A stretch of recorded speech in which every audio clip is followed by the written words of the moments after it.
রাসূলের জীবদ্দশায় যে যুদ্ধগুলো হয়েছিল, রাসূলুল্লাহর জীবদ্দশায় যে যুদ্ধগুলো হয়েছিল, ওই যুদ্ধগুলোর মধ্যে আল্লাহর নবী সরাসরি কাফেরদের সঙ্গে যুদ্ধ করেছেন, বেঈমানদের সঙ্গে যুদ্ধ করেছেন। আল্লাহ রাসূল খ্রিস্টানদের সঙ্গে যুদ্ধ করেছিলেন। আর সর্বশেষ যে যুদ্ধটা হয়েছিল তবুকের যুদ্ধ, এটা খ্রিস্টানদের সাথেই ছিল। কিন্তু রাসূল সাল্লাল্লাহু আলাইহি সাল্লামের সাহাবীদের যাওয়ার এই অবস্থান দেখে তারা সব ময়দান ছেড়ে পালিয়ে গিয়েছিল। আল্লাহ রাসূলের সাহাবীরা এই খ্রিস্টানদের সঙ্গে যে যুদ্ধ করেছিল তার মধ্যে একটা যুদ্ধের নাম হলো মুতার যুদ্ধ। আল্লাহর নবী সাল্লাল্লাহু আলাইহি ওয়াসাল্লামের সাহাবীদের নিয়ে আল্লাহর নবী ৩০০০ সেনার মধ্য থেকে ৩ জনকে সেনাপতি বানালেন। ইতিপূর্বে যত যুদ্ধ হয়েছে ইসলামের কোন যুদ্ধ ৩ জনকে সেনাপতি বানাননি। যায়েদকে সেনাপতি বানানো হলো। আল্লাহর নবী বললেন যায়েদ মারা গেলে পারে দ্বিতীয় নাম্বার জাফর বিন আবু তালেব আমার চাচাতো ভাই, তাকে তোমরা দায়িত্ব দেবে। সে যদি মারা যায় তাহলে তৃতীয় নাম্বার একজনের নাম আল্লাহর নবী করলেন, তার নাম হলো আব্দুল্লাহ বিন রাওয়াহা। এই যদি মারা যায়, এই যদি জিহাদের ময়দানে শহীদ হয়ে যায়, চতুর্থ নাম্বারে তোমরা উপযুক্ত কাউকে দেখে তোমরা বানিয়ে নিও। এখান থেকে শিক্ষা হলো আল্লাহ রাব্বুল আলামিনের নবী বলেছেন উপযুক্ত মানুষকে তোমরা নেতা নির্বাচন করবে। এখান থেকে শিক্ষা, আমি আপনাদের কাছে অনেকগুলো শিক্ষা এখান থেকে বাইর হওয়ার আছে, সেগুলো আমি পয়েন্ট আকারে বলছি না। আমার যে উদ্দেশ্য সেটা আপনাদের কাছে ব্যক্ত করার চেষ্টা করছি। আল্লাহর নবী সাল্লাল্লাহু আলাইহি ওয়াসাল্লামের সাহাবীরা তুমুল যুদ্ধ করলেন, যুদ্ধের ময়দানে যুদ্ধ হলো। অনেক সাহাবী শাহাদাত বরণ করলেন, জীবন তাদের চলে গেল। শাহাদাত বরণ করলেন, সাহাবীদের জীবন দিয়ে দিলেন। আল্লাহর নবীর সাহাবীরা যুদ্ধ করতে করতে এক পর্যায়ে যেই ৩ জনকে আল্লাহর নবী সেনাপতি বানিয়েছিলেন, কমান্ডার বানিয়েছিলেন, ৩ জন শাহাদাত বরণ করেছিলেন। এরপরে অনেক সাহাবী মারা গিয়েছিলেন যুদ্ধের ময়দানে। বিশ্বনবী আমার সাহাবীদের যুদ্ধের অবস্থান দেখার পর আল্লাহর কাছে দোয়া করলেন, দোয়া কবুল হলো। আর এরই বিনিময়ে আল্লাহ তাআলা বিজয় এনে দিলেন মুসলমানদেরকে। মুসলমানরা বিজয়ী পতাকা তুলে দিল। বিজয়ী পতাকা যখন উঠে গেল, গনিমতের মাল নিয়ে সাহাবীরা এবার যুদ্ধের ময়দান ছেড়ে চলে যাচ্ছেন। আল্লাহ নবী বললেন, যে আমার সাহাবীরা কতজন সাহাবী আজকের এই ময়দানে শাহাদাত বরণ করেছে তাদের লিস্ট একবার দেখাও। কয়জন সাহাবী মারা গেছে তাদেরকে একত্রিত করো। আল্লাহর নবী কথা মতো সাহাবীরা একত্রিত করলেন। যেমন বদরের যুদ্ধে 14 জন সাহাবী মারা গিয়েছিলেন, শাহাদাত বরণ করেছিলেন। ওই জায়গাতে বদরের প্রান্তে তাদের কবরস্থ করা হয়েছে, ওই জায়গাতে তাদেরকে দাফন করা হয়েছে। ওই জায়গাটা গভর্নমেন্ট ঘিরে রেখেছে। বন্ধুরা আমার, এরপরে যখন উহুদের যুদ্ধ হলো, দ্বিতীয় যুদ্ধ উহুদের যুদ্ধ যখন হলো, এখানে 70 জন সাহাবী ইন্তেকাল করলেন, জীবন দিলেন, শাহাদাত বরণ করলেন।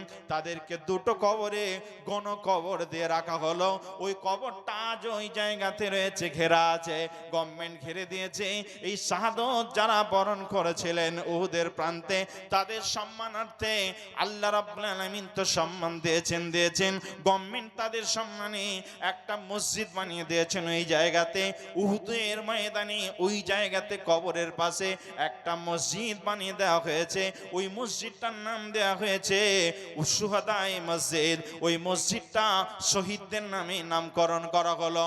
আল্লাহর নবীর যে সাহাবীরা মুতার প্রান্তে শাহাদাত বরণ করলেন, ওই সাহাবীদের আল্লাহর নবী একত্রিত করতে বলার পর নবীজির কথা মতো একত্রিত করলেন। সাহাবীদের ওই জায়গাতে দাফন করে দেওয়া হলো। মানে যেখানে সাহাবীরা শাহাদাত বরণ করেছেন ওই জায়গাতে তাদেরকে দাফন করে রেখে আসা হয়েছে। আল্লাহর নবী এবার দাফন করে, দাফনের কাজ শেষ করে ওই বিজয়ী সাহাবীদের নিয়ে পতাকা তুলে মদিনার দিকে এবার নবী আমার রওনা দিলেন। মদিনার পথে যেমনি রওনা দিলেন, বিশ্বনবী আমার মদিনার পথে যাচ্ছেন। মদিনায় পৌঁছাবার আগে একজন ঘোষককে দিয়ে খবরটা পৌঁছে দেওয়ার জন্য একজনকে আগে পাঠিয়ে দেওয়া হলো, যাও তুমি মদিনায় গিয়ে খবরটা পৌঁছে দাও। যে সমস্ত বাচ্চাগুলো বাপকে ছেড়ে বাড়িতে ছিল তারা খবরটা পাবে, স্ত্রীরা খবর পাবে, তারা সুন্দর পরিপাটি হয়ে সুন্দর করে অপেক্ষায় থাকবে। অপেক্ষমান হয়ে তারা অপেক্ষা করবে, এই খবরটা তুমি তাদেরকে পৌঁছে দাও। আল্লাহ নবীর সাহাবীদের আল্লাহ নবীর এই সাহাবীর ঘোষণা শুনে সবাই পরিপাটি হয়ে অপেক্ষায় রইলেন। সমস্ত সাহাবীদের ওই সমস্ত ছোট্ট ছোট্ট বাচ্চাগুলো যারা বাড়িতে ছিল তারা অপেক্ষায় ছিল। নবী আমার মদিনার দিকে মসজিদ নববীর দিকে যত যান তত নবীর যেন চেহারাটা ভারাক্রান্ত হয়। নবী যে চোখ দিয়ে দর করে পানি ঝরছে। নবী আমার তিনি যেন মনকে ভারী করে কাঁদতে কাঁদতে মদিনার দিকে ছুটছেন। আবু বকর বলছেন, রাসূলুল্লাহ নবী গো, আপনার চোখে কেন পানি? বিজয়ী তো আমরা নিয়ে এসেছি গো নবী। আমাদের অনেক সাহাবী ভাই তারা শাহাদাত বরণ করেছে, তাদের জীবনের বিনিময়ে আমরা অক্লান্ত পরিশ্রম করে যুদ্ধ করেছি, আমরা গনিমত পেয়েছি। হে নবী, আমরা গনিমত পাওয়ার পরে বিজয় নিয়ে আজকে মদিনার দিকে রওনা দিয়েছি। নবী গো, আপনার চোখে কেন পানি? চোখের পানির কারণটা বুঝতে পারছি না। নবী বললেন, আবু বকর একটু পরেই তুমি বুঝতে পারবে। মদিনায় তো আমরা চলে এসেছি, মদিনার মসজিদে তো ঢুকছি। আল্লাহ নবী মদিনার মসজিদে সাহাবীদের নিয়ে পৌঁছালেন। এমন সময় সাহাবীরা পৌঁছানোর পর তাদের যে রীতিনীতি ছিল ওই রীতিনীতি অনুযায়ী মসজিদ থেকে এবার বাইর হয়ে চলে যাবে। ছোট্ট ছোট্ট বাচ্চাগুলো তারা মদিনার ওই মসজিদে পৌঁছে গেল। আল্লাহ নবীর সামনে ওই সাহাবীরা দাঁড়িয়েছিলেন, বসেছিলেন। সমস্ত সাহাবীদের যাদের ছোট্ট ছোট্ট বাচ্চা ছিল, আব্দুল্লাহ তার আব্দুল্লাহর বাপকে পেয়ে গেল, আব্দুর রহমান তার বাপের কোলে চেপে গেল, খালিদ তার বাপকে পেয়ে গেল, ওলিদ তার বাপের কোলে চেপে গিয়ে ওলিদের বাপের গায়ে মানে কপালে চুম্বন দিল, গালে চুম্বন দিল। সমস্ত সাহাবীরা আপন আপন বাপ পেয়ে গেল, আপন আপন সন্তানকে নিয়ে বাড়ির দিকে তারা রওনা দিলেন। আল্লাহ নবীর সামনে কিছু সাহাবী ছোট্ট ছোট্ট বাচ্চা তারা দাঁড়িয়ে আছে, যাদের বাপ ওই শাহাদাত বরণ করেছে, ওই জিহাদের ময়দানে শাহাদাত বরণ করেছে। নবীজি আমার তাদের সামনে দাঁড়িয়ে থাকা দেখে নবীর চোখের পানি দরদর করে পড়ছে। নবী জিজ্ঞাসা করলেন, বাবা তোমার বাপের নাম কি? কার সন্তান তুমি? নবীজি যেই কথা যেমনি জিজ্ঞাসা করেছেন ওই সাহাবীটার ছেলেটা বলছে, ইয়া রাসূলুল্লাহ আমার বাপ কোথায়?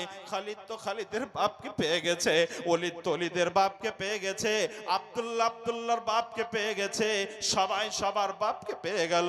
আমার আব্বু কোথায়? আমার আব্বুর কোলে আমার বড় যেতে মন চাচ্ছে। আমি তো ছোট, আমি ছোট মানুষ।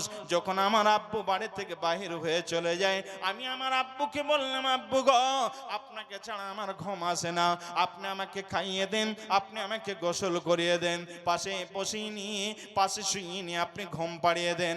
ওগো আমার আব্বু, আজ থেকে আপনি চলে যাচ্ছেন, কবে আসবেন? আমার বাপ ওই দিনে বলেছিল, বেটারে চিন্তা করো না, আমি জিহাদের ময়দান ছেড়ে তোমার কাছে এসে আবার পৌঁছে যাব, তোমাকে আদর করব, কোলে নেব, চুম্মু দেব, তুমি সব পেয়ে যাবে, তুমি চিন্তা করো না। ইয়া রাসূলুল্লাহ আমার আব্বু আজকে কোথায় রয়েছে গো নবী? আমার আব্বুকে পাচ্ছি না। খালিদের আব্বাকে পেয়ে গেল, ওলিদের আব্বাকে পেয়ে গেল, আব্দুর রহমান, আব্দুল করিম, আব্দুল সাত্তার, আব্দুল্লাহ সময় আপন আপন বাপকে পেয়ে গেল গো নবী।